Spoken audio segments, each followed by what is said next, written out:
And I'd like to share a little bit with you about my life, about what makes me excited about being here this morning, about being alive to be here this morning. If we go back a little ways, I was raised in Fort Lauderdale, Florida. Is anybody here from Florida? One. Get out. No, I'm just kidding. Fort Lauderdale, Florida was from 2 years old until I was about 21 years old. That was my stomping grounds, is what I guess we used to call it. My dad and mom used to call it. But had a lot of fun down there, a lot of memories, and we used to travel a lot. My dad was a carpenter and construction worker, and every summer we'd leave from Florida because it was too hot down there for him to work, and so we'd go to Michigan, and there was a lot of work there because of the winters there in Michigan, and he would work there in the summer times. On our way to Michigan, there was a lot of memories that were made because I was raised in a family of 5. When you're next to the youngest in a family of 5, it's known as survival of the fittest. You're lucky to reach 21 years old. But as we traveled, I'll never forget my mom. She was the disciplinary one in the family. On our way to Michigan, my baby sister would sit in the front seat. Most of the time she stood because she was real small at the time. 4 of us sit in the back seat. Now that led way to a lot of problems. 4 in the back seat all the way from Florida to Michigan.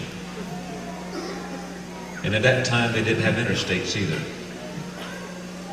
So it made it kind of rough. Sitting in the back seat, my sister, my little baby sister, would stand there a lot of times and she'd antagonize us.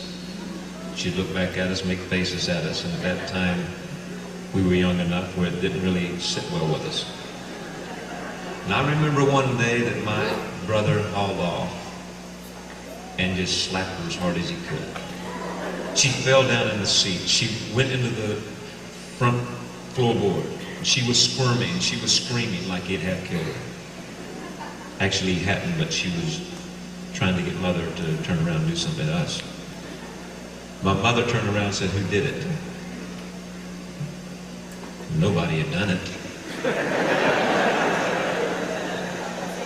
We was looking at one another. "Did you do it?" "No, I didn't. Did you?" My sister still laying there just screaming.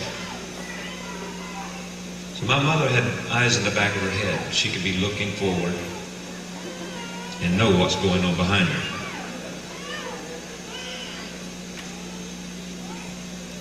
She turned around and started, she was looking at us and she had short arms. She was big though. She played 2 years for the New York Giants football team. And she was reaching over and trying to hit us, and we were moving back, and we thought that was really funny because she couldn't even reach us. She looked over at my dad and she said, "Stop the car." Yeah. She got us out and showed us the plan.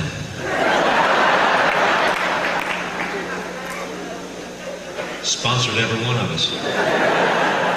No, really, she would get, my mom was always a big thinker. And when my dad pulled the car over and stopped, most parents or most moms would have got went out and tore a switch off a tree or something and come back but my mom thought big. She went into the truck and got an axe. She went down the hill and chopped a tree down.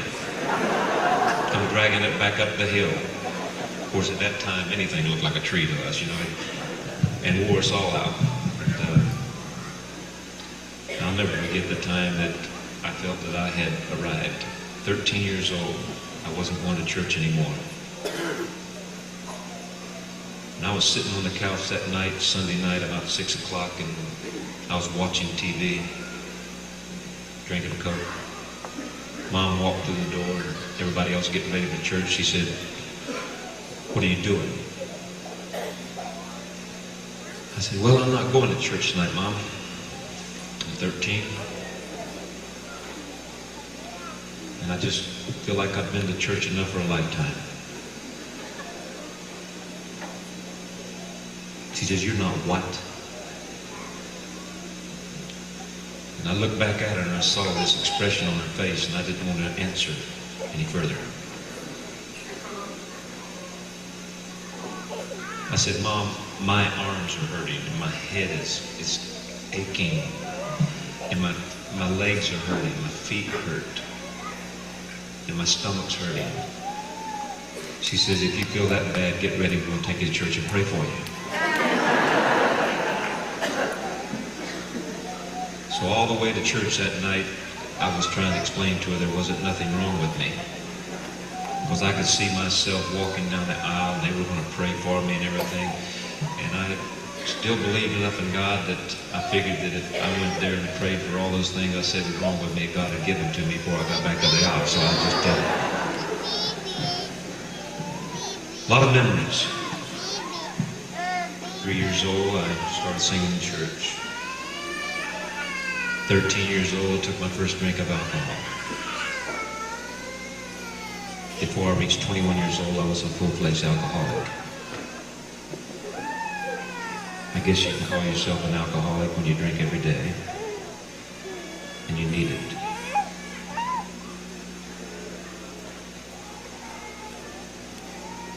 At 16 years old, something happened in my life. We had planned a party. We were out of school for the 11th year, and we had one more year to go. Eddie was my closest friend. Had a lot going for us, and had a lot of fun all of our lives. I met Eddie in the 2nd grade. Here we were planning a party for celebration, celebrating being in our 12th year of school, a senior. We invited about 150 of our friends. It was going to be a big party. We lived about a mile from Fort Lauderdale Beach, Atlantic Ocean, and most of our parties took place there, but this party we wanted to be kind of in a secluded area. And we didn't know exactly where it was going to be, but we were searching for a place to have it. About 2 weeks before school was out, Eddie's mom and dad come to us. They were quite well off. They had a beautiful home, 3 stories, large home, spacious home. Said, "You guys can have the house for the weekend. We're going to go to Fort Pierce and we're going to stay there for the weekend. You guys can have it and just take care of things. We trust you." So there, the problem of where we was going to have the party was taken care of.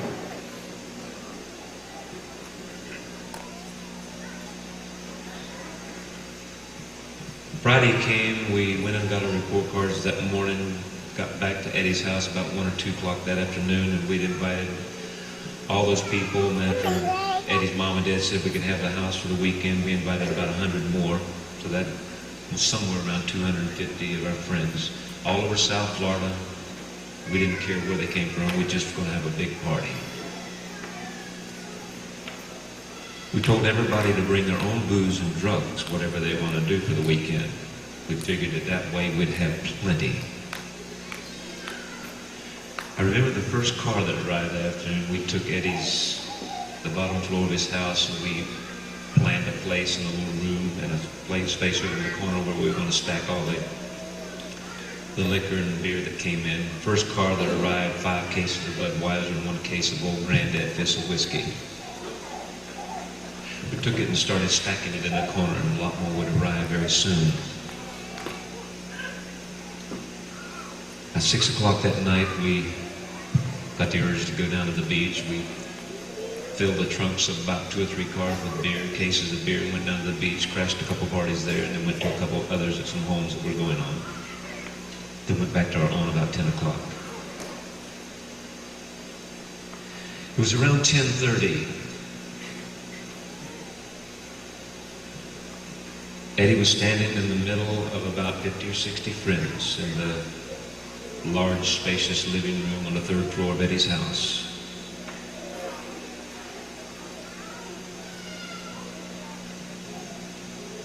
No one knows the reason, exactly why it happened, exactly how it happened. But a friend walked over and pulled a fifth of whiskey out of the case. Eddie was already high. He'd been drinking that afternoon. Next thing we knew, he had the bottle in his hand, a fresh fifth that the seal had just been broken from and the cap had been taken off. Everybody took a step back and looked at him. Not a whole lot was said. He turned the bottle up and chug-a-lugged it. And when he took it from his lips, he had finished the fifth just a few seconds later. Looked at everybody and kind of smirked and smiled at us and said, "You didn't think I could do it, did you?" I knew Eddie. He was my closest friend I've ever had in this life. Never had one quite like that before or since. But Eddie was 16 when he held the bottle out here and dropped it down to his side and said, "You didn't think I could do it, did you?" He was 16 when he fell flat on his face in the middle of the floor that night. We turned him over and his eyes had rolled back in his head and he was breathing weird and saliva was running down his cheeks and he was unconscious. And somebody said, "Put him in the tub and run it full of water. That'll sober him up." It didn't work. Then someone else said, let's take him here. Let's put him in bed. Let him sleep it off. The party's young. It's Friday night. We're going till Sunday. We don't want anything like this to destroy the mood. So Eddie was put in his bed and the party went on all night. Friends arrived. Friends left. But the house stayed packed all night long, in the front yard and the backyard, and it was just party atmosphere, festive atmosphere. 6:30 the next morning, 2 carloads of our friends had just arrived from Orlando, getting ready to party on. Someone come running through the front door, out on the front lawn, was screaming about what they had just found in Eddie's room. Because of a stupid dare the night before, when they walked into Eddie's room that morning, Eddie was already cold and stiff. My closest friend at 16 was dead. He was a picture of health, the best friend I ever had. But I found out at 16 that morning the perils of life was all about. And as I look back today, it seems like yesterday. It just won't go away. I'm not saying that I'm living in that life any longer, but it just won't go away. And that's the reason that for the last 20 years at Monty and Brandon, especially myself, Monty and Brandon for the last few years,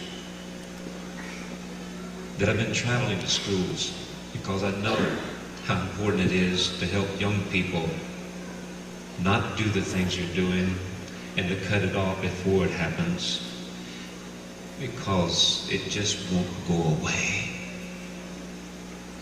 You can't forget it. I often fly into Fort Lauderdale and Miami, Florida right now, and I know one time here just a while back we flew right over Fort Lauderdale and I was looking down and I could see the huge graveyard that they buried Eddie in. And I thought to myself, if it hadn't have been, if we could just go back and we could change a few things, maybe I'd be coming down here to visit Eddie. Maybe he'd have a family like mine. Maybe he'd have a son like Monty. Maybe he'd have a beautiful daughter. But all those precious things that could be memories in the making will never be. So young people, let me tell you, There's a lot out there to get into. There's a lot that'll destroy your life. There's a beautiful way to go.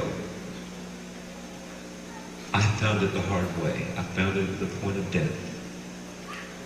It was not too long after Eddie's death, I got rock and roll groups together. I had written 4 #1 songs in Florida, and I appeared on American Bandstand, Dick Clark's show out of LA, and Where the Action Is, and I appeared with groups like the Beach Boys, and traveled and toured and become part of some of those groups, and just traveling all over and having a great time, it seemed. And at 21 years old, found myself addicted to cocaine. 18 years old is where it all started. On the Florida State Turnpike, when the chauffeur reached over the glove compartment, throwed a cellophane bag full of white powder in the back seat. It landed in our laps. We were on our way to the University of Florida to play for Saturday night, an open-air concert there, almost 60,000 in a festival. We had the #1 song at the time. Things were going great. But I was introduced that afternoon at 18 years old to cocaine. The chauffeur said, "Have fun." We did. The rest of that weekend. And for quite a few years following. 21 years old, I tried twice to commit suicide. After my second suicide attempt, I reached back to reality. Found the answer. It came in the form of what my mom had always tried to impress on my mind and my heart all those years. In that book that lay in the middle of the coffee table, in the middle of our living room floor, called the Bible, Jesus was my answer, and if I'd have just stuck with him, I'd have made things a lot easier for myself in those early years. But today, I know God, I know Jesus. I'm not perfect, but I know someone that walks with me, and he'll be there no matter what problems arise.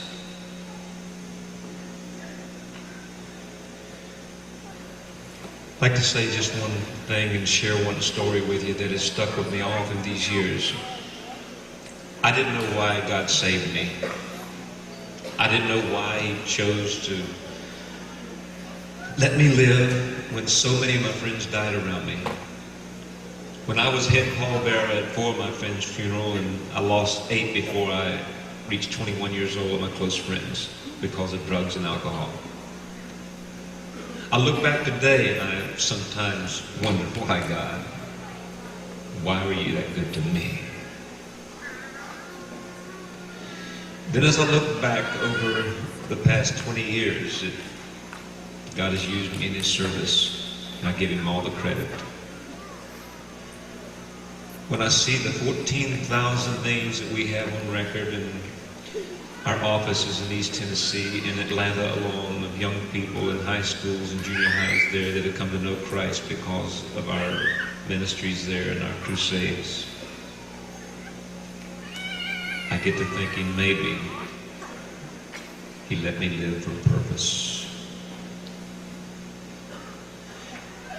Maybe it was to share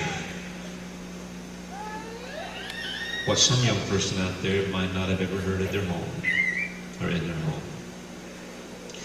Maybe it was to let me share with that young lady, 13 years old, that last year came to me in New Jersey and said her father died last year after he had contracted AIDS from a dirty needle. Maybe it was to talk and pray with that group of young girls in that junior high school in Utah a while back that said they'd lost their closest friend, and they'd come up to him after He had sit there in the front seat of his car, 16 years old, and blowed his brains out, and that's the way that they had found him, and part of his brain was on the window next to the driver's seat. And I held hands with those young ladies in the middle of the gymnasium floor in Utah and prayed with them. And it's such a feeling.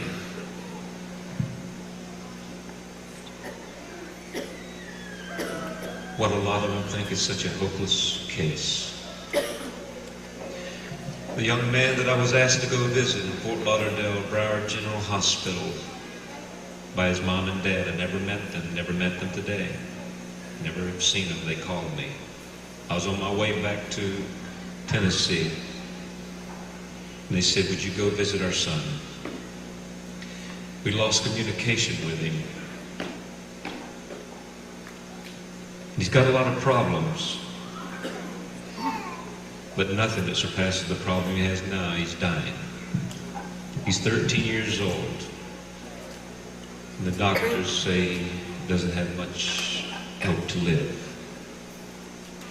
And they said, we just wondered if you'd go and visit him. We told him that possibly you could come. We'd been in South Florida doing work in schools. So I walked in on the 5th floor of Broward General Hospital there that day. The band was waiting for me in the parking lot. As I walked into that room, the doctors stopped me as I walked in, asked me who I was. I looked over and there was a young man laid in a bed, tubes running into his nostrils, and pretty pathetic sight.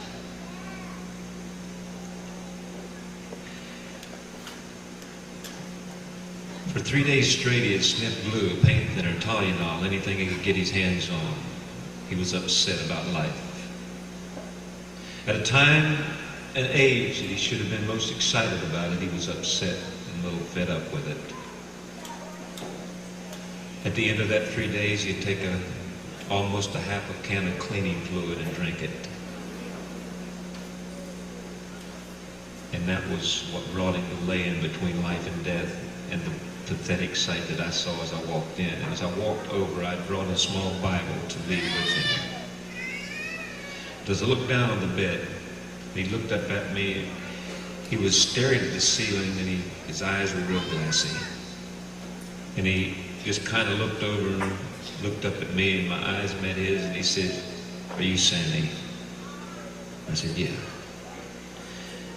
And I reached over and I placed the Bible in his hand. I said, "I want you to have this."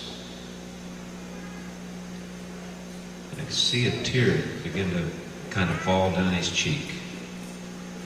And he said, "Man," he said, "pray for me. I'm dying. I didn't really mean to do what I did, but I'm dying. I don't want to die."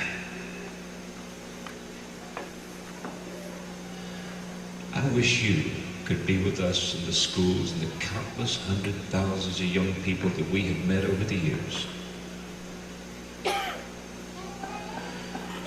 Inside and out, a lot of them are dying.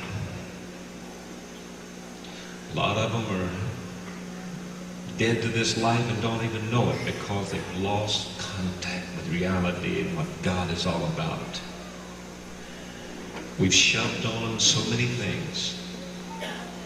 In our society today, I don't know how you feel about it, but I think we have taken the very thing out of our schools that is the hope for the schools. God.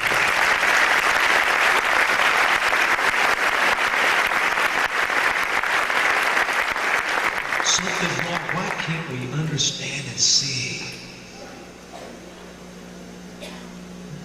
The very year that a lady named Madeline O'Hara, and I'm not down into any ladies, it just happened to be a lady that was an atheist that worked through the court systems and through legislation and said, we don't want prayer, Bible reading, or anything else that has to do with God in our schools anymore. If you look back, this is not hearsay, this is fact. That was the very year that we began to see a problem with drugs infiltrating our school systems in America. When we said we don't want God anymore, and we took God out, and there was a vacuum that was created, and Satan says, well, I'll reach in there and I'll console some of these young people, and I'll make them believe a lie. Here we are years later, and where has drugs brought us? Where has drugs and alcohol brought us? I'll tell you, we go into schools where drive-by shootings are the major problem that they have. We go into schools where suicide rates are astronomical. Where kids come to me, we talked in a school in Salt Lake City, Utah, that right after we had finished that day, a young man, because he was having a fight with his girlfriend, he had never attended the program that day, but he blew his brains out in the parking lot of the school before we'd even left.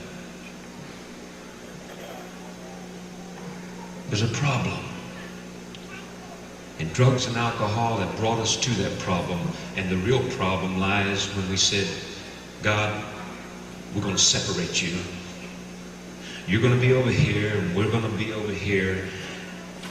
We don't want any part of you. And I'm not saying that you're the ones that are the problem and the reason for this, but there is people out there that are in a minority that are speaking the loudest, that in so many instances are speaking to your children.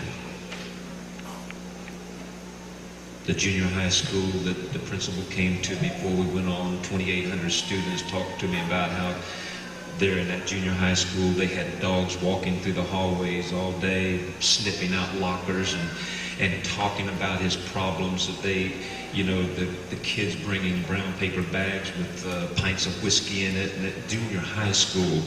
And then he tells me just before I go on to do our show that day in our program, you can't mention God in any way, shape, or form. I'm not talking about presenting my religion.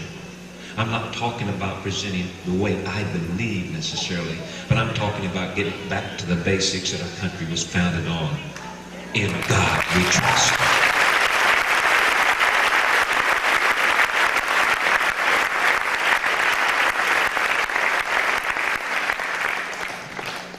Yeah, we took God out, and it brought us to this.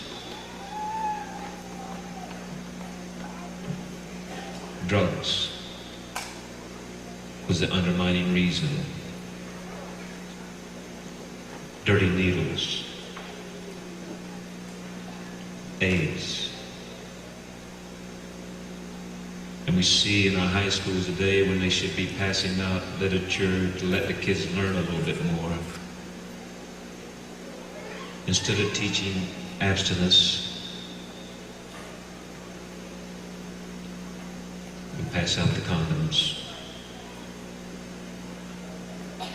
And we see as one of the fastest growing problems in America today amongst young people, especially in the large cities and towns across our country, these things that have been thrust upon us because we have pushed God out. Well, God is still the answer. Don't ever forget it.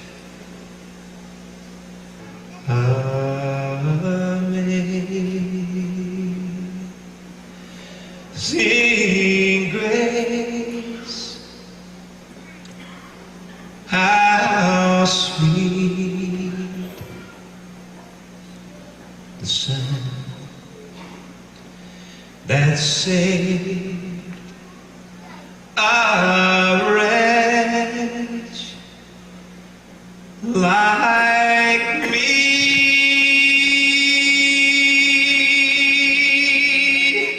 I once was lost, but now I'm found.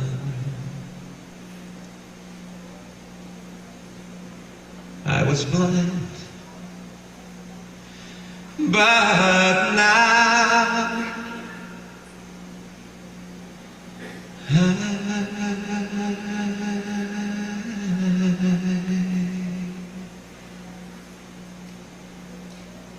see.